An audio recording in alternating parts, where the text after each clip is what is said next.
I recently watched Renai Flops or Love Flops, and this is a show that had no business being as good as it was.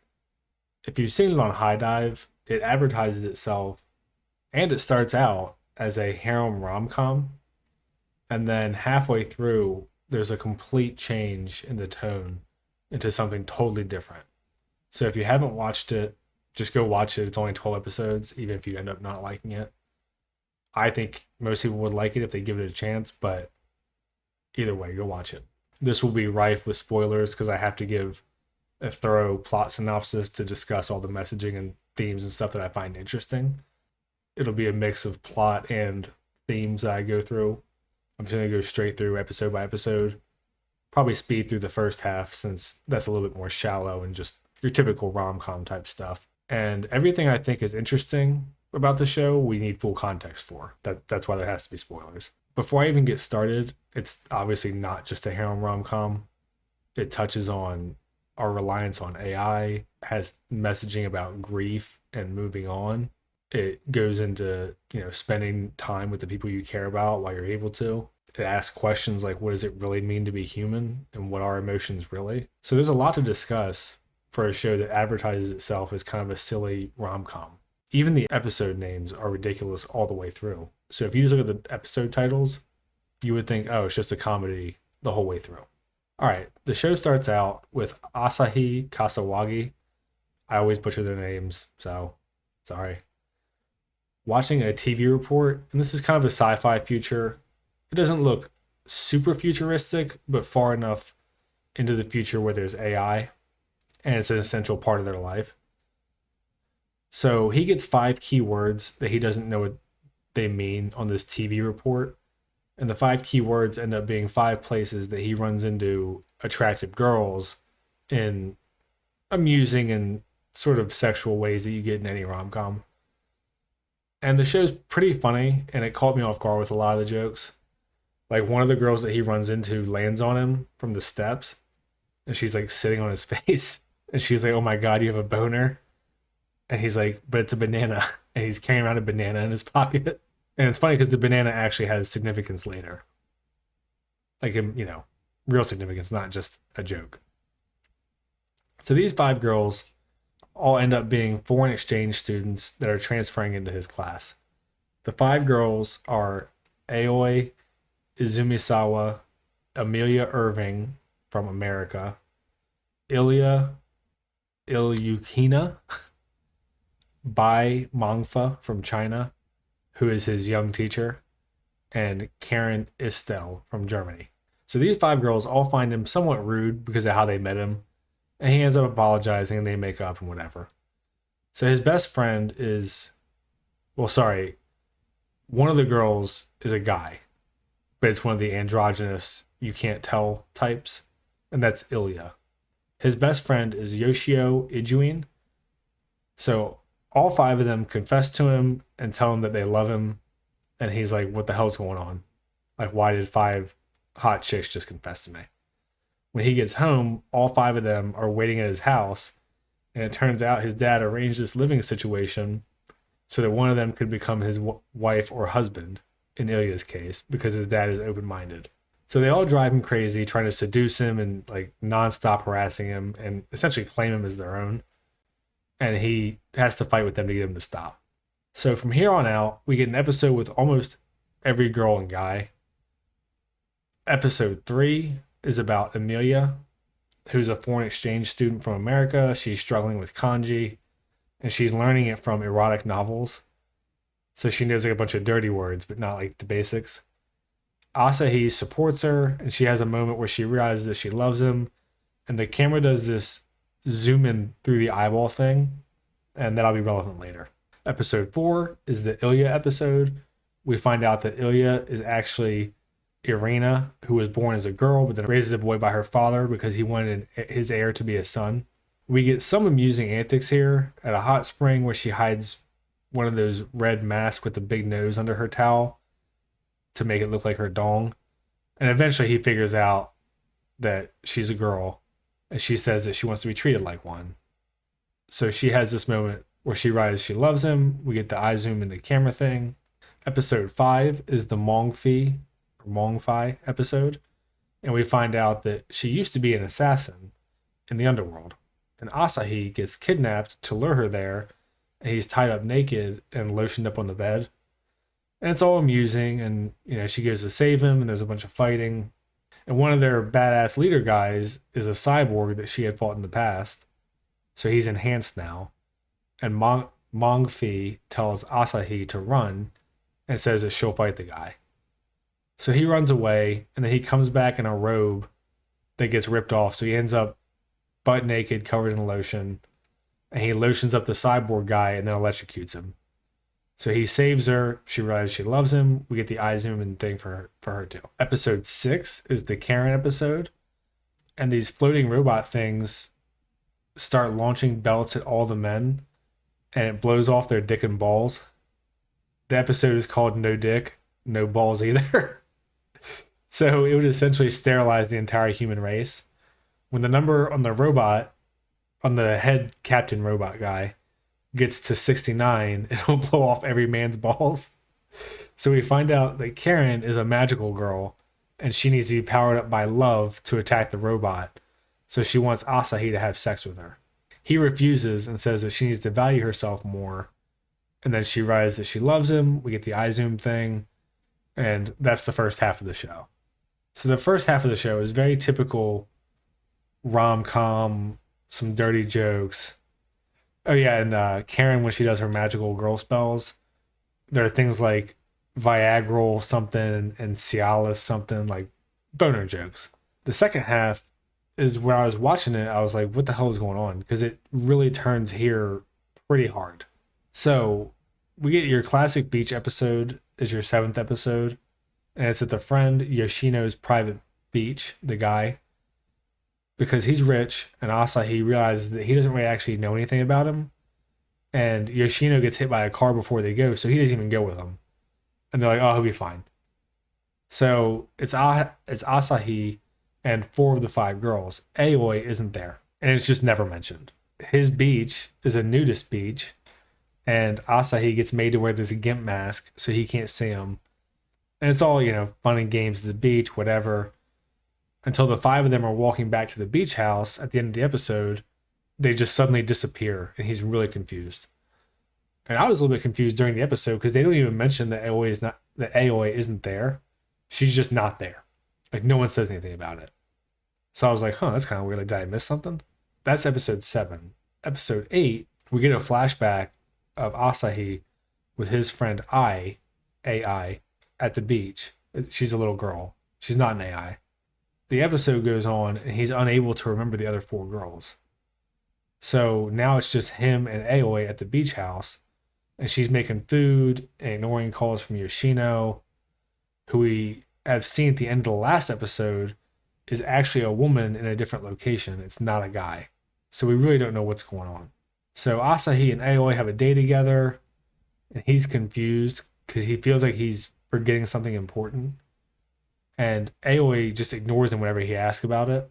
So Aoi and Asahi go for a walk to a cherry blossom tree, like the one that she confesses under when she does her confession in the end of the first episode, beginning of the second. And suddenly he remembers the other 4 girls, and he's like, where are they? And he doesn't sound like Batman. He's not like, where are they? So Aoi turns into his childhood friend, and says, leave and don't come back. And now you're really like, what the hell is happening in this show? So the next episode starts, Asahi wakes up in his house, and it's empty except for his mom is there. He goes to school, and there's like different people in the classroom, and none of the girls are there, and he's really confused. So he freaks out and runs out to the tree where Aoi confessed to him. And Yoshino, who's this female scientist in the real world that we saw at the end of a couple episodes ago, goes to meet him. And I'm saying real world because that's what you're about to find out. So she takes him to this place where they're doing AI research, and she's annoyed that he doesn't remember her. We find out that this research team picked him as one of the volunteers at random, and his few months in this AI world were actually just one day in the real world. So all the time that we've seen from episode 1 to 7 that covered a few weeks or a few months, or it's not really clear. I think it's a couple months, was one day in this world. But his memories are messed up because it's something the program did. And it kicked everyone out when I kicked him out of the program. So all the people that were doing this research around the world got kicked out of the program. And the program is called AOI. And AOI stands for Artificial Omniscient Intelligence. So what we find out is that he was really depressed in the real world, and we see pictures of him with this girl, Ai, who we don't really know anything about at this point. So Yoshino explains that this is reality, and he's in denial, and he starts laughing like hysterically because he thinks it's a joke. And she's like, you need to accept that this is your real life. So then he's super depressed because he connected with all these girls and had all these experiences, and he was starting to get along with them. And the program he was in was to develop human emotions in AI to make them indistinguishable from real people. So essentially that's like the last component of AI that are missing in this world is the emotions. So he was one of the volunteers for the romantic component of developing these AIs. The 5 girls were acting weird at first, which is when they first encounter him, because they were AIs who were trying to develop their human skills. So the Romcom stuff was important, just without context, we didn't know that when we watched it the first time. So Yoshino is actually the woman who is the researcher who is monitoring him, and she was in the AI world to help him keep an eye on him. The girls were designed from branches all around the world, which is why we get this foreign exchange student background, and that's part of their story because each team developed different personalities for the girls that they thought would be optimal. So when they went to the beach, they lost access to the program, and everyone was forced back into reality. The program was supposed to be randomly selected, but Yoshino says that she doesn't think Asahi was actually randomly selected.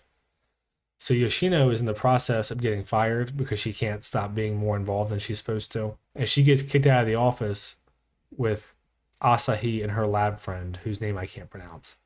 It's like Ubukutu or something. It's another chick. So he's really depressed and just kind of trudging along. And Yoshino and Asahi go sit down for tea.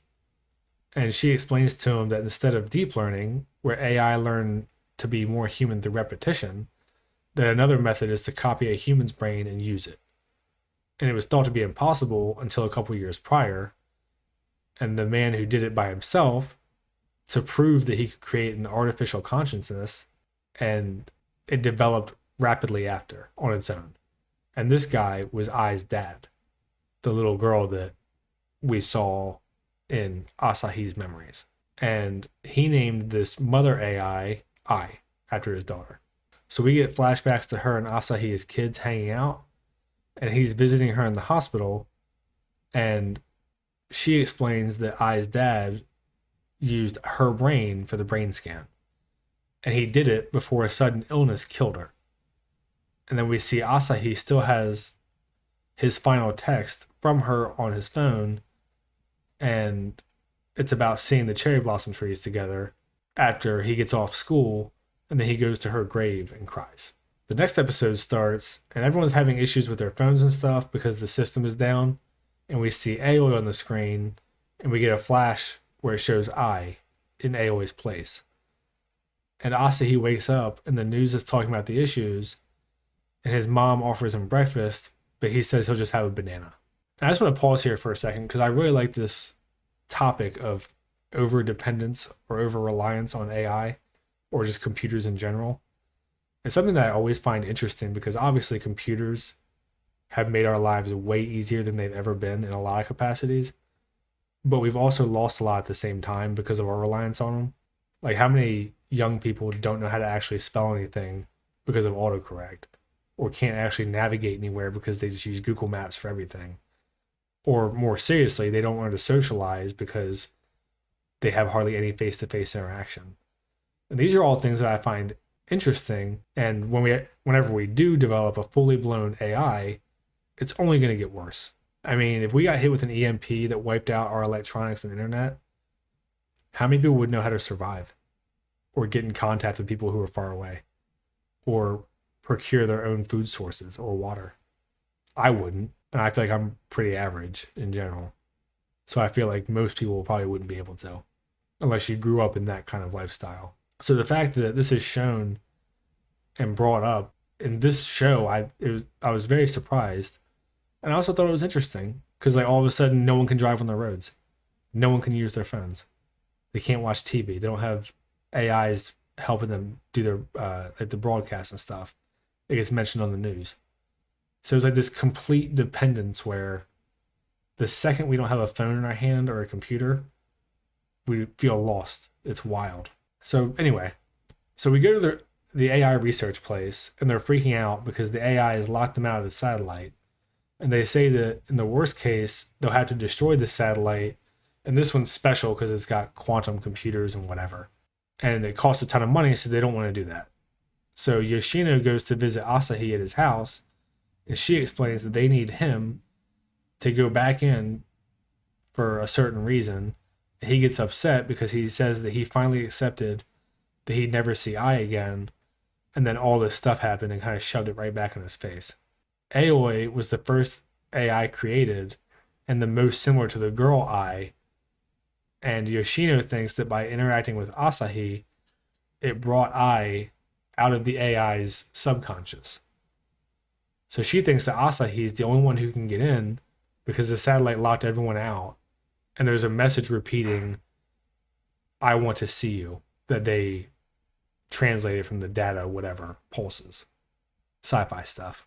So his little weird clock thing, Loverin, freaks out and projects the other 4 AI girls into the room. And the girls explain that they were able to avoid the disruption and they want Asahi to come and save Aoi. They all tell him that they miss him, and it gets decided that they're going to run the deletion program at the company on the satellite. And this would erase all the data in the satellite, and the satellite would burn up as it falls to the earth, destroying the evidence of what they did. So Yoshino says she's going to try and stop it, but Asahi is sulking and stays behind and says, pretty much, I don't care. So we get a flashback of him and Ai talking about her dead mom on her mom's birthday. And Asahi asks her if she could meet someone who was already gone just once, would you want to? And Ai says that she would want to, but she'd worried that she'd want to keep meeting them over and over, but she would at least like to say thank you for giving birth to me. So Asahi decides to go after Yoshino, and traffic is down, like I mentioned before, and everything is just fucked because AI runs everything now, so humans are lost. So they go to the beach house, which is where he was before everything collapsed, and because Yoshino got fired, she can't go to the lab. So this is Ai's dad's lab, or Dr. Izawa's lab. Asahi asks her, why does she do this research? And we get a flashback of Aoi telling Yoshino that she wants to try falling in love once. And Aoi says that people say that love is just a biochemical reaction, but she heard that the world changes when you fall in love. And then Yoshino tells Asahi if he's in the program and it gets deleted, it would fry his brain. Asahi goes to enter the program, but he's locked out. But the program lets him in because it's him, so it sends these little butterflies, and he enters with Yoshino. And they're completely naked when they get in, so it's 2 naked dudes running around. So they still try to keep some of the comedic tone. And they run through a window thing away from some programs trying to log them out, and he's reunited with all the girls except Aoi. The other girls say that Aoi wants to see Asahi, but Ai doesn't. And this conflict is what caused her freak out, and for the program to kick everybody out and take over the satellite. So they had to break through security to get to where she is. Amelia is able to find a secret path to get to her, but it's still well guarded. So they're going to have to fight. Mongfa is obviously using her assassination skills. Karen and Irina are magical girls, and Amelia has a book and powers, kind of like a scholarly looking mage. Asahi falls through the floor, but because this world is distorted, it's not really clear how or where he is in the building, because they're in a giant hotel building, at least to start. Asahi and Yoshino are alone, and Asahi says, were they all programmed to meet me and fall in love with me? And Yoshino says that they were initially, but as they spent time with Asahi, their readings changed. And it would require more observation and research to know for sure, but she says that something definitely happened that they hadn't seen in other AIs before. And Mongfa finds them and overhears this conversation. They end up reuniting as a group because Mongfa found them. And the programs that were going to just boot them out and log them out get upgraded to deletion programs. Yoshino is the first to go, so she's back in the real world just on her computer because she was never logged in.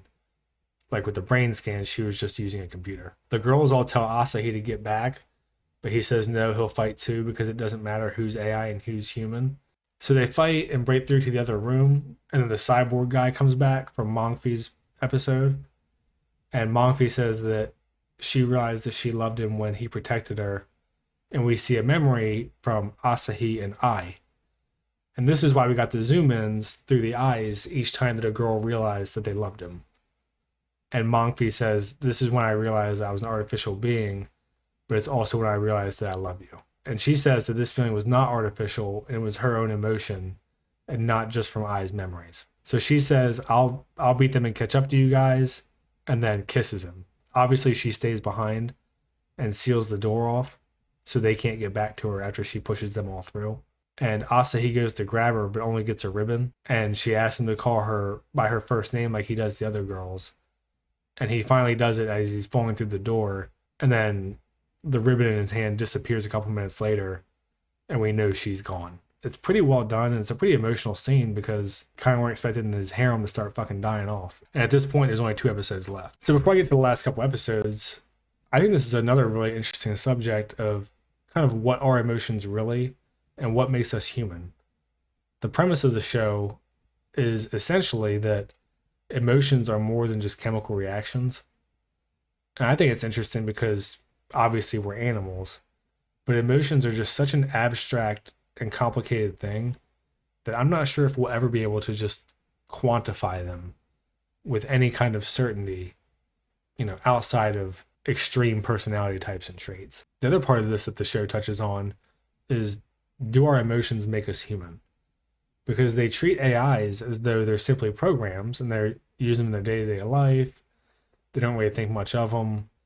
And down the line, in our world, when we develop AIs to this point, the question of human versus AI rights is inevitable. If AIs had the exact same feelings and emotional responses we do, except they were created by us instead of by evolution or God or both or whatever you believe in, do they have less value? And this show provides the answer, no, that they don't have less value, because Asahi spent time with them, had his share of memories with them and experiences and feelings. And for me, this is all stuff that we just won't have an answer to anytime soon.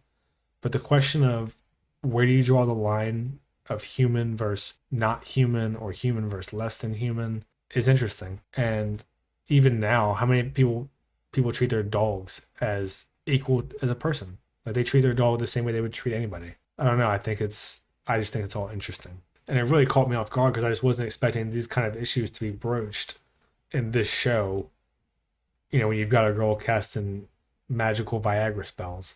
And something I forgot to mention that I thought was a really nice touch was I thought the animation looked a bit funky for the first few episodes. And then when you go from the AI world to the real world, the animation looks normal because they kind of have this glow in the AI world. So that was deliberate, which I thought was a really nice touch. So anyway, on to the second to last episode. So Yoshino can't log in, and her friend Ubukuda, I still can't say the name, shows up to help.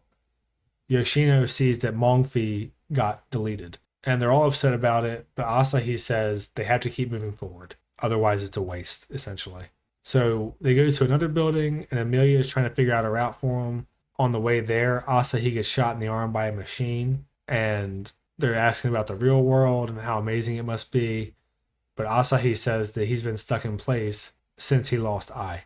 And he tells them how much his time meant with all of them and how much that they mean to him and that they all need to get through it together because he doesn't want to lose them. So they go outside and the buildings are floating all over the place and everything is just messed up because Ai has shut this world down.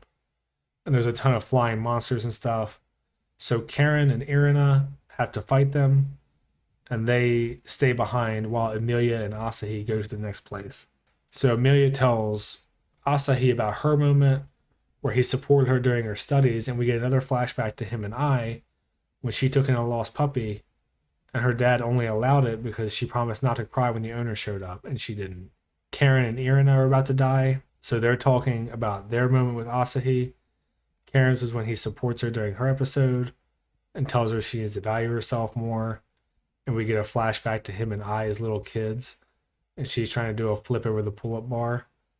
And we see he literally stays like an entire day with her. Like the sun is up when they start and it's down when she finally does it. For Irina, it was when he told her to live however she wanted. And we get another flashback to when I and Asahi were kids. And she drew a picture for her dad on his birthday. But he got home late because of work. And she ran off mad because he promised to spend every birthday with her. And her dad came to Asahi's house to look for her. So Asahi went to the park where he knew she'd be hiding. And they send messages to Amelia for him before they die. Amelia gives him the flashcards that he gave her for her kanji and tells him how much that he meant to all of them too. So Karen asks him to be happy and asks if he remembers how he told her to value herself more. And she tells him that he needs to as well. Irina says that he allowed her to live her happiest life and that she was reborn thanks to him. And he needs to figure out what's missing from his life and what's keeping him stuck in place. And she's sure that once he figures it out, he can be reborn and live a happy life too. Amelia asks him to live and return to his own world and be happy. He goes to the last door and Amelia locks it off and sacrifices herself. And that's the end of the episode. All the girls are gone now. And this final episode, I'll just go ahead and say it was a fucking brutal one to watch. It reminded me of Your Lie in April or something. So Asahi's crying and he's in the woods at the beach place we saw the last time when her and Aoi freaked out. And Aoi's there waiting for him. Asahi says he's glad to see her and asks where Ai is. And she says that Ai is inside her and pulls her close to him. And then he goes back to a memory with Ai in middle school. And they're about to finish middle school and Ai asks him to go shopping with her. There's a necklace that she wants with a little moon and stars that we've seen a few times throughout the show, but she can't buy it. And he buys it for her secretly and then gives it to her as a super early Christmas gift because it's not even winter yet. And Ai feels lightheaded and kind of falls into his chest, but then she's fine after a second. And then we cut, and that night she's on the couch when her dad gets home late, and she goes to get up to greet him and collapses. And then there we go to a doctor talking to Ai and her dad, and the doctor says nothing can be done. And obviously the dad freaks out, and he's like, she's only 15. And she just says, I won't give up and I'll try to stay positive. So we cut to her laying in a hospital bed, and Asahi bursts in, obviously having run there. And he brings her a bunch of different types of bananas, which is why I mentioned them being significant earlier. And she downplays it, saying, oh, it's just exhaustion. So she asks if he will go see the cherry blossoms with her again like they do every year. And we flash forward, and she gives him like way too early Valentine's Day chocolates because they're outside the hospital and she's in a wheelchair and it's snowing. So he puts a scarf around her. We flash forward. She's got an IV drip in and really dark circles under her eyes.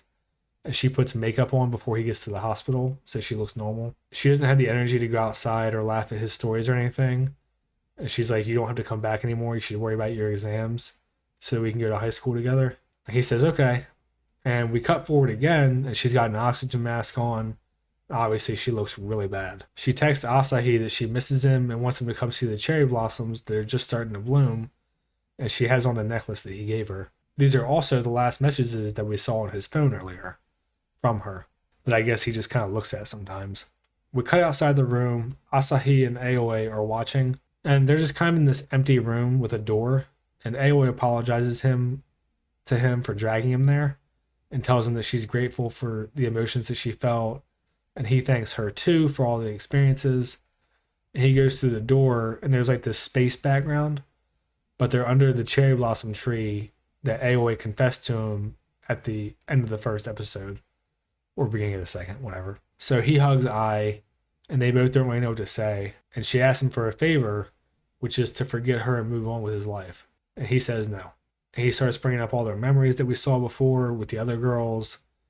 The parts where they realized that they loved him. And he says that he can't ever forget her because they were always together from their time as little kids through middle school. He said that he came to this artificial world initially to try to forget about her, but nothing changed. And she says that she wants him to be happy and move on. But he says that they made a mistake. And the mistake that they made was that they both got scared and ran away instead of spending time together. So he says that they really should have spent all their time together that they had left. And he should have faced it head on, and that their time together brought him more joy than sadness. And he says that he loved her and always did, so he won't ever forget her, but he'll keep moving forward with their memories together. She says that she wanted to go to the high school with him, to festivals and college, and has a breakdown saying she knew it was impossible, that she got scared and stayed away, but that she should have just done it because she loved him too. And the background changes from the space one to the realistic one that we saw before, where Aoi confessed, then I and Asahi kiss. And they kind of cheat here to make you sad, where they do like the, slow, sad music and a montage of all their memories together and stuff. And we go back to them, and she notices that he's taller, and he says, yeah, it's been 2 years. So now you know he's 17 and how long it's been. If they didn't explicitly say it before, which maybe they did. Ai starts to disappear, and he says that he'll stay with her until the end, and thanks him for giving her a happy life, even if it was a short one. So she gives him the necklace back, and the world starts to disintegrate, and he's with Aoi. And before I get to the last bit here, to me, what makes this show so interesting and so good is that we don't find out until the very end of the entire story that the entire story initially happened because of the end. So he was grieving over the girl that he loved, which is sort of what incites the story to begin with and why he's in this AI world to begin with. And for a show that's advertised as a harem rom-com to just kind of hit you with an episode like this really caught me off guard, because it's a really universally relatable and just sad thing to think about. If you live long enough and have people you care about, this is going to happen at some point. And you will for sure ask yourself, could I and should I have done more with them? And you'll probably feel guilt and blame yourself and blame them and be angry. And we get to see all this manifested in a 15-year-old boy, which I think makes it more impactful. Obviously, it'd be great if everyone could just live forever, but I think people are a little bit more accepting when you lose someone who's older or to old age or whatever the case is. And, if it doesn't happen suddenly, you kind of have time to reconcile it and make sure you get some time in and that sort of thing.